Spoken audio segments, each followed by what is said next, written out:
Hey, Chris Lipe here with How to Sing Better Instantly. Any singer can use what is in this lesson. Guy, girl, young, old, any voice type, doesn't matter. And this is not an exercise. This is not sing this scale or make this particular sound and instantly you'll sing better. But if you make this change, you will sing better instantly, and it really does work. This is a mind lesson, not a voice lesson. But in using your mind in a different way, you will instantly improve your voice. If you'd like more help with the ins and outs of vocal technique, support, breath control, all of those things, click the link below and join my free course, and I'll help work through those things with you. But if you don't understand what I'm going to tell you in this lesson and make this mindset shift, none of that is going to work. No amount of voice lessons, no amount of practicing or performing is going to do any bit of good. So, here it is.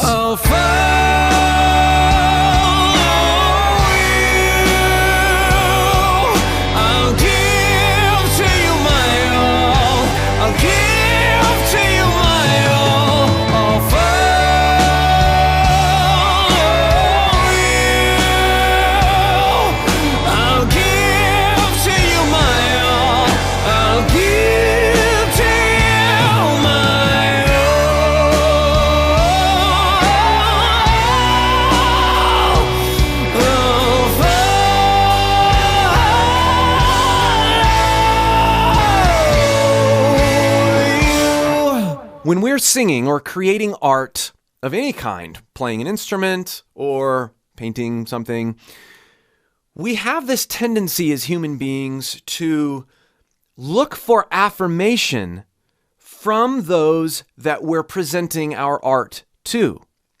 I hope this is good enough. I hope that, what I'm singing or what I'm exuding will be accepted. The problem with this, and it's totally normal, and we all do it, but the problem with this, particularly with our voice, is that we are no longer in the mindset of give. We are in the mindset of take. We are wanting something in the process of creating something with our voice. So, by the very definition, creating is, we're making something.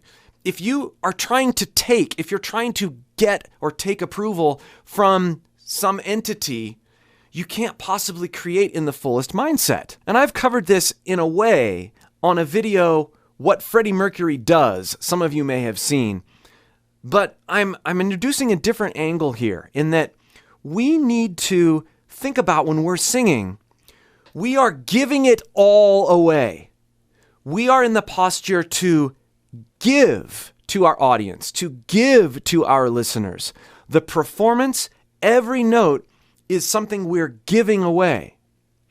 And when you're giving something away, you don't ask for anything in return. That would be selling something or bartering for something. We are simply giving. You might think I'm oversimplifying or that this video is now clickbait, but I guarantee you this is one aspect that is going to improve your voice instantly. You no longer need approval for anything you're doing. You're merely creating. But we have one more facet of this that we really need to hone in on. And that is we need to follow wholeheartedly an inspiration. This is a way to distract us from some of the things that we tend to think about too much. When we're really engaged in a performance, the last thing we want to be thinking about is, sing through my mask and have right posture and use my diaphragm. We don't want to be thinking about that stuff. We want to be engaged in an inspiration. We need to have an object for our giving. And This is often hard to do with an audience that isn't there if we're in the recording studio.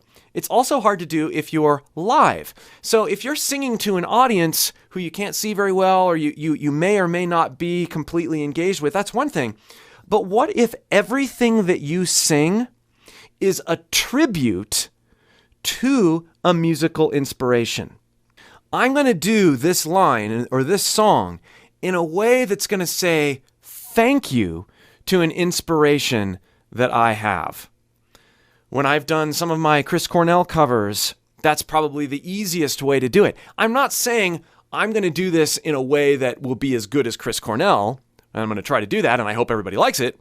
No, it's actually quite the opposite. It's more, I'm going to do this in a way that says, thank you, Chris Cornell, for what you've taught me.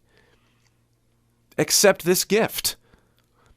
I know he's not here in the room and he's not here anymore, but this mindset of I am actually giving my voice or my performance, I'm doing it in tribute to someone else, to another object. And this even works, believe it or not, with things that have nothing to do with music.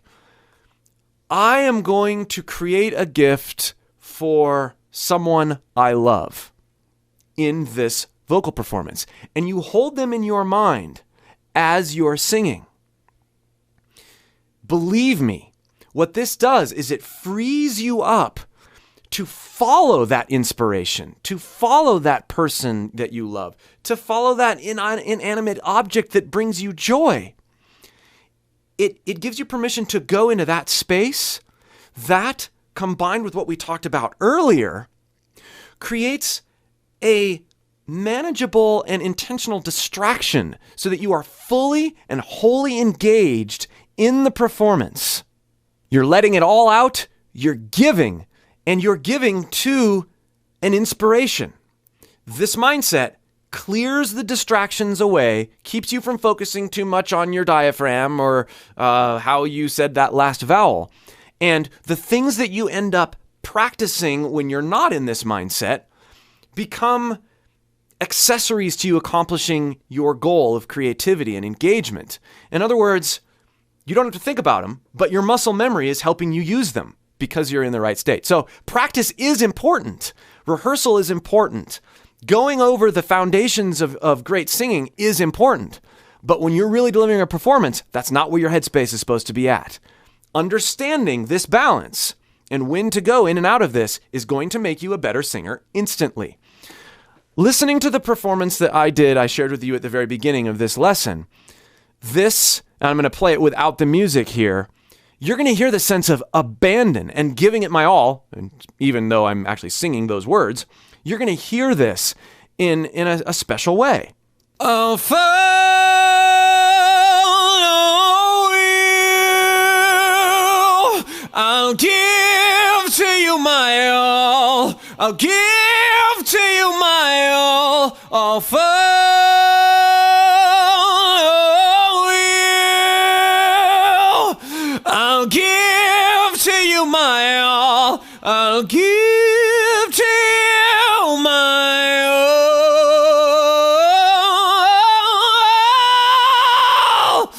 I'll follow